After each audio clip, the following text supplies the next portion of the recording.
अस्सलाम वालेकुम नाज़रीन, पाक अफेज़ में दोबारा खुश आमदीद। नाज़रीन, इस वक्त पाकिस्तान में निगरान सेटअप के हवाले से बहस व मुबाहिसा जारी है। बावजूद इसके पाकिस्तान में जनरल इलेक्शन 2023 कब होंगे, इस हवाले से कुछ भी कहना कबल अज़ वक्त होगा। लेकिन नाज़रीन, इस वक्त वज़ारत उज़्मा के लिए हर कोई अपने अपने उम्मीदवार के लिए लॉबिंग करने में मसरूफ़ है। एक ऐसा शख्स भी वज़ारत उज़्मा का उम्मीदवार है जो कि वज़ीर आज़म हाउस में रहाइश पज़ीर है। अब जबकि वो वज़ीर आज़म हाउस में रहाइश पज़ीर है और वज़ीर आज़म हाउस जो है वो छोड़ने का उसका दिल नहीं चाह रहा, और उसने अब वज़ीर आज़म यानी कि निगरान वज़ीर आज़म के ख्वाब देखना शुरू कर दिए हैं। ये कौन साहब है, इस हवाले से भी मालूमात आपके साथ आगे चलकर शेयर करेंगे। सबसे पहले नाज़रीन बात करते हैं चेयरमैन तहरीक इंसाफ इमरान खान की गिरफ़्तारी के हवाले से भी बहुत सारी जो है वो चहमगोइयाँ क्या सराइयाँ वफाकी दारुल-हुकूमत इस्लामाबाद में जारी है। नाज़रीन, 9 मई के जो वाक़यात हैं और जो जिस तरह ये तमाम तर अफसोसनाक वाक़यात हुए, उसके बाद साबिक़ वज़ीर आज़म इमरान खान को जिस तरह सुप्रीम कोर्ट में पेश किया गया, सुप्रीम कोर्ट के सामने जो 9 मई के वाक़यात के हवाले से साबिक़ वज़ीर आज़म इमरान खान ने स्टेटमेंट दी, वो नहायत ही अहम स्टेटमेंट थी। और मेरा ख़्याल में, मैं कोई लीगल एक्सपर्ट तो नहीं हूँ, लेकिन जो 9 मई के वाक़यात के हवाले से इमरान खान की स्टेटमेंट जो है वो सुप्रीम कोर्ट के सामने जो है वो रिकॉर्ड हो चुकी है, वही स्टेटमेंट है। और इसकी बना पर कोई JIT, कोई अदालत, अब हाल ही में जो फ़ैसला एक लोअर कोर्ट से आया जिसने अदालत ने साबिक़ वज़ीर आज़म इमरान खान को 9 मई के वाक़यात से बरीउल ज़ुम्मा करार दिया, ये तमाम तर चीज़ें सामने हैं। लेकिन कुछ लोग जो हैं अब भी कोशिश कर रहे हैं कि पाकिस्तान में फ़साद को, इंतशार को और सियासी अदम इस्तेहकाम को हवा दी जाए, चूँकि ये तमाम चीज़ें फ़साद, इंतशार उन लोगों को सूट करते हैं जिनको आवाम जो है वो मुकम्मल तौर पर रिजेक्ट कर चुकी है। और शायद यही वजह है कि बुलंदोबाला दावों के बावजूद इस्टेब्लिशमेंट के साथ बेहतर तलक़ात इस्तवार करने के बावजूद अब तक साबिक़ नाहिल वज़ीर आज़म नवाज़ शरीफ पाकिस्तान आने को तैयार नहीं हैं। इस हवाले से भी फिर किसी व्लॉग में बात करेंगे कि नवाज़ शरीफ साहब पाकिस्तान तशरीफ़ लाएंगे या नहीं, और उनका सियासी मुस्तकबिल, चूँकि वो अब तो हर किसी पर आया हो चुका है, उनके सियासी मुस्तकबिल के हवाले से भी गोया बात करेंगे। बहरहाल नाज़रीन, साबिक़ वज़ीर आज़म इमरान खान को अब FIA काउंटर टेररिज्म विंग की जानिब से तलब किया गया है। ये जो साइफ़र मामला है कि साइफ़र आया और साइफ़र को अपने सियासी मकासद के लिए इस्तेमाल किया गया। अब देखना ये है कि FIA, चूँकि ये 7 माह बाद तीसरा नोटिस जो है वो FIA ने साबिक़ वज़ीर आज़म इमरान खान को भेजा है, और आया जब ये जो CTW है काउंटर टेररिज्म विंग FIA का, इमरान खान अगर इस विंग के सामने पेश होते हैं साइफ़र के मामले को लेकर के, क्या वो साइफ़र जो है वो काउंटर टेररिज्म विंग के जो अफसरान हैं, जो उनकी तहकीकाती टीम है, उनके सामने रखा जाता है या नहीं। चूँकि जो नोटिस साबिक़ वज़ीर आज़म इमरान खान को भेजा गया है, उस नोटिस में ये लिखा गया है कि फ़ेडरल कैबिनेट यानी कि वफाकी काबीना की ये जो सिफारिश पर ये जो तमाम तर तहकीकात हैं वो जारी हैं।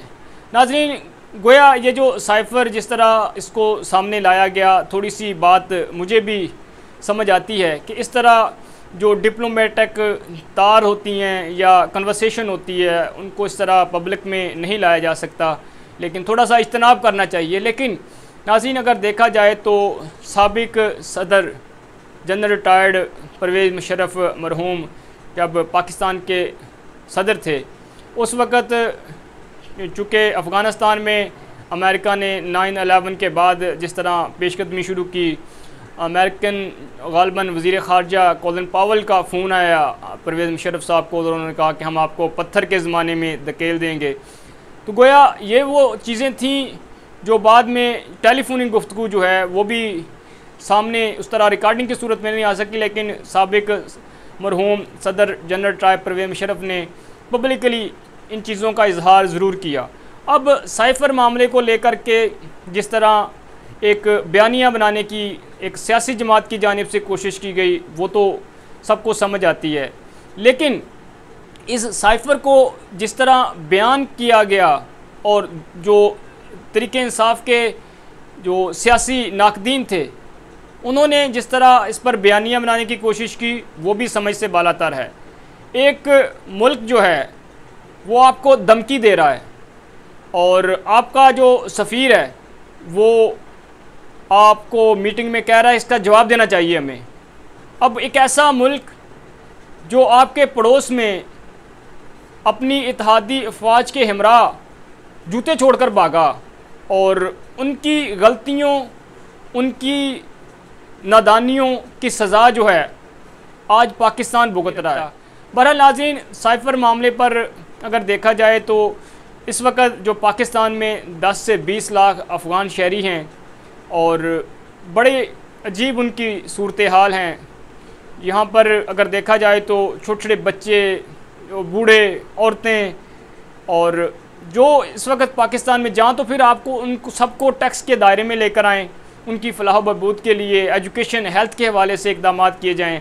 मतलब आप आएँ, आप लड़ाई करें, हमारे पड़ोस में जो है लोगों पर हमले करें और फिर लोगों को बेयारो मददगार छोड़ दें और फिर कहें जी आप इसको हटा दो, आप इसको हटा दो। मेरा ख़्याल है कि अब जिस तरह दुनिया की इकॉनमी, दुनिया के मामलात तेज़ी से तब्दील हो रहे हैं, अब हमें ये गोरे की ग़ुलामी से जो है वो बाहर निकल कर सोचना होगा।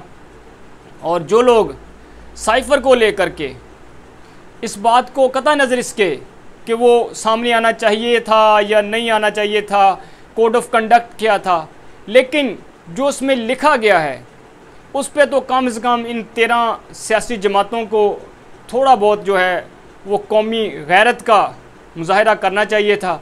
बहरहाल देखना यह है कि अब साइफ़र मामले पर FIA की तहकीकात जो हैं वो क्या रुख इख्तियार करती हैं।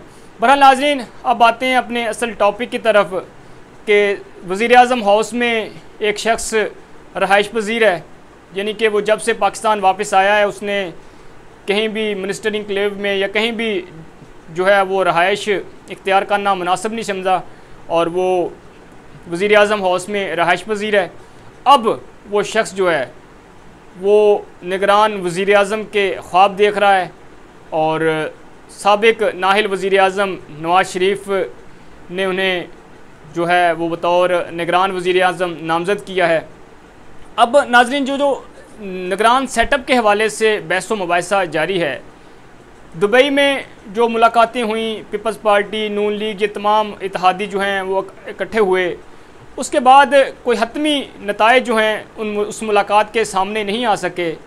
गोया अब जिस तरह बहस व मुबाहिसा जारी है, बज़ाहिर ये दिखाई दे रहा है कि जिस तरह मैंने अपने पहले वीलॉग में भी कहा था कि अगर IMF के साथ पाकिस्तान का मुआहदा मुकम्मल हो गया और पाकिस्तान की इकॉनमी जो है वो दुरुस्त हिम्मत चलना शुरू हो गई, तो फिर हफीज़ शेख, शौकत तरीन, ये इसहाक डार साहब के चांसेस बहुत कम हैं। फिर मोहसिन जमील बेग साहब या इस तरह के जो शख्सियात हैं इनको एज़ ए निगरान वज़ीर-ए-आज़म सामने लाया जा सकता है, जो कि तरीक़े इंसाफ को टफ़ टाइम जो है वो दे सके।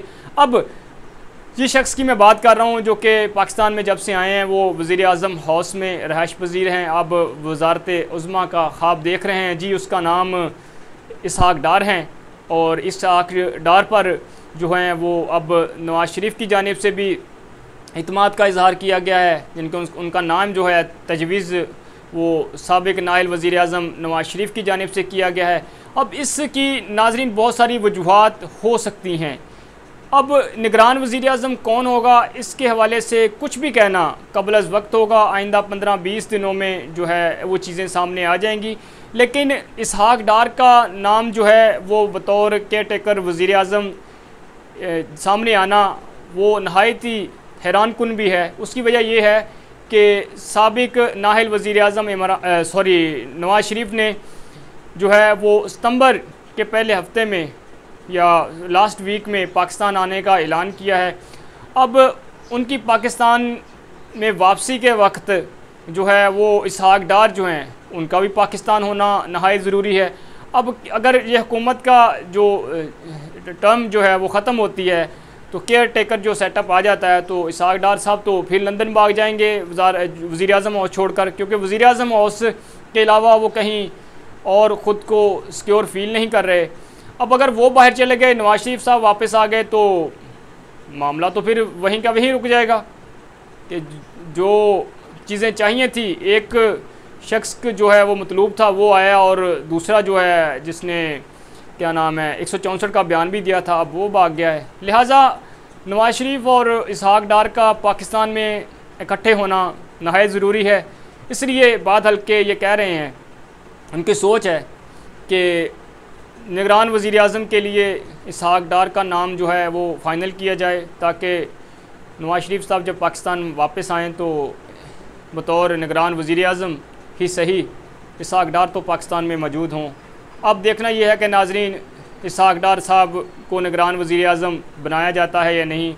अगर नहीं बनाया जाता तो इस टर्म ख़त्म होने के बाद इसहाक डार साहब जो हैं वो वज़ारत उज़्मा को अगर हासिल करने में कामयाब नहीं होते तो फिर वो वज़ीर आज़म हाउस से अपना बोरी बिस्तरा जो है वो उठाकर कहाँ जाएंगे। अब तक के लिए नाज़रीन इतना ही। हमें अपनी दुआ में याद रखिएगा। पाकिस्तान जिंदाबाद।